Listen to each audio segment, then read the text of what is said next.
Halo semuanya, kenalin saya Dewi Yulianti. Di sini kita semua bakal bahas satu topik yang mungkin kalian semua udah tahu banget nih tentang topik ini, yaitu mengenai pinjol ilegal.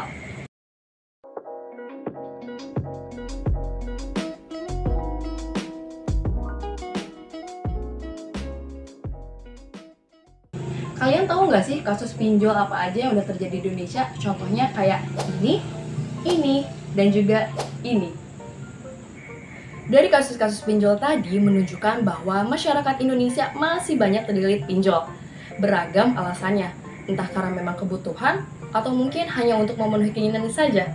Maka dari itu kita semua harus tahu bagaimana sih supaya kita tidak tergiur dan akhirnya terlilit hutang pinjol, yaitu dengan memahami literasi keuangan. Keuangan merupakan pengetahuan, keterampilan, dan juga keyakinan yang dapat mempengaruhi sikap dan juga perilaku untuk meningkatkan kualitas pengambilan keputusan serta pengelolaan keuangan untuk mencapai kesejahteraan masyarakat. Hal ini penting untuk dilakukan karena dapat menghindarkan kita untuk berhutang. Untuk membuat perencanaan keuangan yang sehat, kita perlu membuat rencana anggaran, memisahkan antara pendapatan pribadi dan juga untuk usaha, bahkan sampai apa yang memang menjadi kebutuhan utama atau mungkin hanya keinginan kita saja. Nah, literasi keuangan ini bisa kita lakukan dengan berbagai cara, seperti melakukan gaya hidup yang hemat dan juga melakukan perencanaan keuangan secara teratur.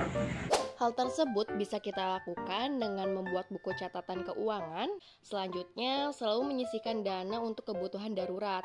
Misalnya, kita mempunyai gaji sebesar 5 juta. Sisihkan 20% dari gaji tersebut untuk kebutuhan dana darurat ke depannya.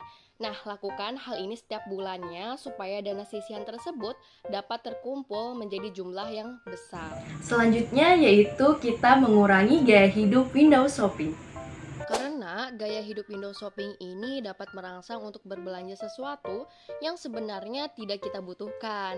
Hal ini sama seperti apa yang ditegaskan oleh Ibu Holida Atiyatul Maula, SE AKT MSICA, yang merupakan salah satu dosen dari Fakultas Ekonomi Universitas Singapura Bangsa Karawang. Jadi memang literasi keuangan itu sangat penting, ya. Literasi keuangan itu bukan hanya untuk orang-orang dewasa, tetapi harus diajarkan sejak dini, ya.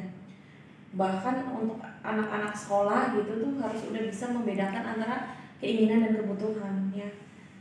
Sehingga jangan sampai pada saat sudah dewasa gitu ya, orang terjerumus ke pinjol itu gitu.